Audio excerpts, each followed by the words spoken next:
A Georgia police sergeant saved not one, but two lives during one shift. But don't call him a hero. This cop says he was just doing his job. Really? Sergeant Nathan Earnst is with the Holly Springs Police Department, and he joins us this morning with more on these incredible story and an incredible shift.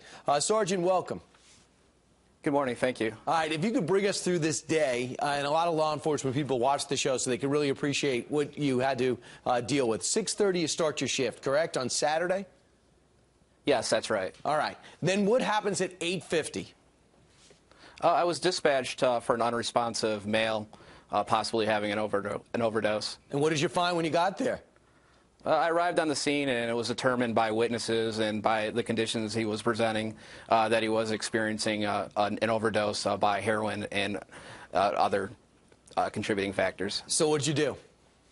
At that time, I was able to, we carry Narcan at the police department, and I was able to administer it, and he was able to come back for us. All right, so you handle that paperwork, you actually bring him back, the Narcan works, but you weren't done yet. Around 10:53, what's the second call you get? Later on, we were dispatched to a structure fire with was dispatched as a child being trapped inside the residence, and we responded to that location. And then what did you find when you got there? Arrived on the scene, myself and Cherokee County Sheriff's Office Sergeant Derek Voss. We both arrived on scene.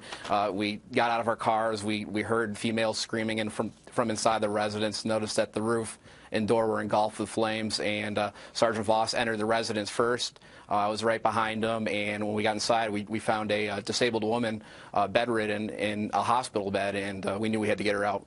And you and your partner did just that, didn't you?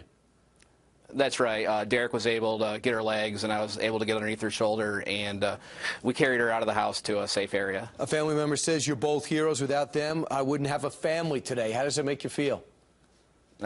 We're just very happy. It was a positive outcome in both incidents. I mean, they're really the heroes. They endured the conditions a lot worse than we did, and they were in the house a lot longer. So we're very grateful that they're okay. And they're grateful, and I think the police force is grateful that you're a sergeant on the force. Just in a day's work, Sergeant Nathan Earnst giving back on a daily basis. Thanks so much, Sergeant, and great work. Thanks, sir. Thank you, sir. All right, and hopefully it won't be quite as busy today.